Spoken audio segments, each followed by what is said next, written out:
धर्म बंधु, आपके भीतर बैठे परमात्मा को नमन करती हूँ। आज योग दिवस है, अंतर्राष्ट्रीय योग दिवस की आप सभी को हार्दिक हार्दिक मंगल कामनाएं। मेरे बंधुओं, योग हमारे भारतीय संस्कृति की प्राचीन पहचान है। भगवान शंकर से लेकर के अनेक ऋषियों ने, अनेक मुनियों ने इस पर काम किया है। कृष्ण, महावीर, बुद्ध ने अपने अपने तरीके से योग का विस्तार किया है। ऋग्वेद में योगिक क्रियाओं का बहुत ज्यादा महत्व बताया है और बहुत सारा उल्लेख आया है। मेरे बंधुओं, योग का मतलब क्या है, आज हम ये जानेंगे। अक्सर लोग योग को केवल आसन तक ही सीमित रखते हैं। योग का काम क्या है, योग हमारे जीवन में क्या महत्व रखता है, इस पर हम गौर से दृष्टि डालें तो योग हमारी जिंदगी का बहुत महत्वपूर्ण अंग है, बहुत महत्वपूर्ण स्थान है योग का। महर्षि पतंजलि ने बहुत कुछ इस पर बात की है। गीता में भी कहा कि योग वो है जो स्वयं को स्वयं से जानने की प्रेरणा देता है। आज भागती दौड़ती जिंदगी में इतनी रफ्तार है कि कभी कभार इंसान तनाव से ग्रस्त हो जाता है, उसकी जिंदगी में स्पीड ब्रेकर आ जाता है, उसका जीवन पूरी तरह से रुक जाता है, थम जाता है। इतनी अवसाद, इतनी चिंताएं, इतनी नेगेटिव विचार उसके जीवन में आ जाते हैं। योग उसे दूर करने का काम करता है। मेरे बंधुओं, सबसे पहले हम अक्सर यही मानते हैं कि योग केवल शरीर के लिए है, आसन प्राणायाम केवल शरीर के लिए है। निश्चित ही पहला कार्य योग शरीर को स्वस्थ करने का करता है, लेकिन योग केवल शरीर के लिए नहीं है। योग शरीर के पार आत्मा से परमात्मा जोड़ने का भी एक माध्यम है। आत्मा को परमात्मा तक जोड़ने का एक माध्यम है। योग का मतलब होता है जोड़ना। किससे जोड़ना? इस आत्मा को परमात्मा से जोड़ना। योग का पहला कार्य है शरीर को स्वस्थ रखना, क्योंकि जब भी हम आसन प्राणायाम करते हैं तो शरीर स्वस्थ होता है। उसके बाद इसके माध्यम से योग का दूसरा कार्य है कि वो इंसान के मस्तिष्क को शांत करता है। इंसान के मस्तिष्क में बहुत सारे विचार होते हैं, बहुत तनाव होता है, बहुत नकारात्मक सोच होती है। उस सारी की सारी नकारात्मक विचार को निकालता है, मन को स्वस्थ करता है, शांत करता है। योग का दूसरा कार्य है। योग का तीसरा कार्य है, वो तीसरा कार्य करता है कि वो अध्यात्म के शिखर पर व्यक्ति को पहुंचाता है। अध्यात्म के लेवल तक व्यक्ति को लेकर के जाता है। जो व्यक्ति, जो आत्मा श्वास को साधना जान जाती है योग के माध्यम से, उसे गुस्सा बिल्कुल नहीं आता, उसे ईगो बिल्कुल नहीं आता, उसे वासना बिल्कुल नहीं आती। क्योंकि आपने देखा योग प्राणायाम में श्वास का बहुत काम है और ध्यान में भी श्वास का बहुत काम है। हर महान पुरुषों ने योग को बहुत महत्वपूर्ण स्थान दिया। इसलिए नरेंद्र मोदी जी ने ये योग दिवस मनाने का संकल्प लिया और उसे पूरा भी किया। 21 जून आज के ही दिन। क्यों? उन्होंने जब संयुक्त राष्ट्र सभा में ये बात रखी तो 177 लोगों ने उनका समर्थन किया और एक साथ ये योग दिवस 177 देशों में मनाया जाता है। मेरे बंधुओं, आज का दिन बहुत महत्वपूर्ण है, क्योंकि आज ऋषि मुनियों की इस परंपरा को फिर से जिंदा करने का प्रयास नरेंद्र मोदी जी ने किया।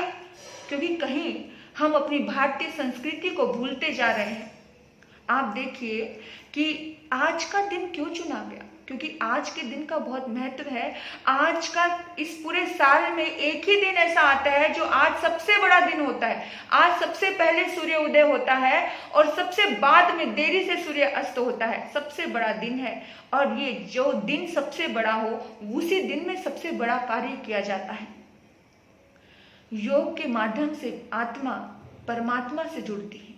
मैं मानती हूं और हमारे ऋषि मुनि भी मानते हैं कि शरीर एक माध्यम है साधना करने का, इसलिए शरीर को स्वस्थ रखना बहुत जरूरी है। अगर शरीर को स्वस्थ नहीं रखेंगे तो वो साधना नहीं कर पाएगा, वो ध्यान नहीं कर पाएगा।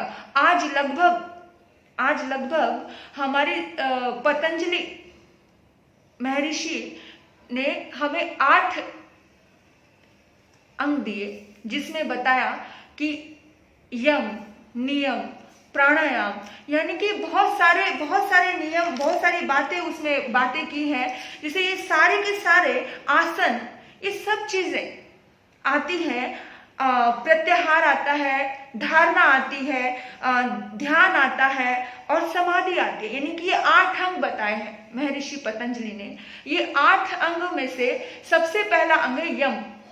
अगर किसी आत्मा के अंदर यानी किसी इंसान के पास यम आ जाए, यम यानी कि जो सामाजिक व्यवहार आ जाए, सबसे पहले साधना का शिखर पहला पॉइंट आ जाए सामाजिक व्यवहार। सामाजिक व्यवहार यानी कि चोरी नहीं करना, डकैती नहीं डालना, नशा नहीं करना, मांस नहीं खाना, वेश्यागमन नहीं करना, ये बहुत सारे ये नियम, ये मर्यादाएं आ जाए तो जिसके जीवन में यम आता है उसी के जीवन में नियम आता है, आसन आता है, प्राणायाम आता है, ध्यान आता है, प्रत्याहार आता है। ये सारे के सारे जो अंग है वो धीरे धीरे उसके जीवन में ये 8 अंग आते चले जाते हैं। और जिसके जीवन में यम आएगा उसके जीवन में निश्चित ही समाधि जरूर आएगी।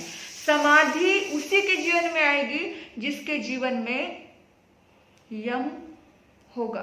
तो समाधि तक पहुंचना है हमें इस योग के द्वारा। ऐसा कोई भी व्यक्ति ना हो जो योग ना करे। देखो आज आसन, प्राणायाम और ध्यान, ये 3 बहुत ज्यादा प्रचलित हैं। और ध्यान तो बहुत कम लोग करते हैं, यानी बहुत कम संख्या में लोग ध्यान करते हैं। प्राणायाम भी करते होंगे, लेकिन योग तो यानी कि आसन, एक्सरसाइज वगैरह ये बहुत सारे लोग करते हैं, क्योंकि उनको लगता है कि हमें शरीर से फिट रहना है। शरीर से फिट रहना है, माइंड से फिट रहना है और मन से भी फिट रहना है, तो हमें इन योगों को अपनाना चाहिए। एक बात ध्यान रखना, शरीर जब फिट रहता है तो चित्त शुद्धि होती है, चित्त शुद्धि होती है, मन की शुद्धि होती है, मन की शुद्धि होती है तो भीतर में अपने आप ही समाधि आती चली जाती है। तो मन की शुद्धि कैसे होती है? जब हम आंखें बंद करके ओम का उच्चारण करते हैं, साधना से जुड़ते हैं, अपने इष्ट परमात्मा से जुड़ते हैं। तो मेरे बंधुओं, आज ये योग दिवस है, अंतर्राष्ट्रीय योग दिवस। इस दिवस को हमें बहुत अच्छे ढंग से मनाना है। हर दिन आधा घंटा तो भी हमें ध्यान, प्राणायाम, योगा जरूर करना है, क्योंकि ये हमारे ऋषि मुनियों की संस्कृति है और ये हमारे लिए भी बेटर है। ये एक रामबाण औषधि है। अगर व्यक्ति आधा घंटा इसका प्रयोग कर ले, आधा घंटा योगा, आसन, प्राणायाम, ध्यान कर ले, आधा घंटा अपने श्वास को देख ले, तो व्यक्ति का पूरा जीवन बदल सकता है। धीरे धीरे वो आत्मा शिखर तक पहुंच सकती है। तो आज आप सभी को यही कहूंगी कि एक बहुत बड़ी औषधि हमारे पास है। हजारों दवाइयों की, मतलब लाखों दवाइयों के एक साइड में है और ये योगासन, प्राणायाम ये एक साइड में है। ये आपके भीतर की अनेक बीमारियों को खत्म करती है। ये एक बहुत बड़ी औषधि है। तो इस औषधि को हम जरूर प्रयोग करें, अपने जीवन का आनंद लेंगे और आलसी नहीं बने, क्योंकि जो व्यक्ति योगा करता है वो कभी आलसी होता ही नहीं है। जब तक हम इसमें उतरेंगे नहीं तब तक हम आलसी बने रहेंगे। तो आप सभी से रिक्वेस्ट है कि हमारा एक भारतीय संस्कृति को जिंदा रखना हमारा बहुत बड़ा कर्तव्य है। हमारे बड़े बड़े ऋषि मुनियों ने, बड़े बड़े महान पुरुषों ने, महात्माओं ने, परमात्माओं ने इसी रास्ते पर चलकर अपने जीवन का उद्धार किया, अपने आप को स्वस्थ किया। आप भी चले और मैं भी चलूं।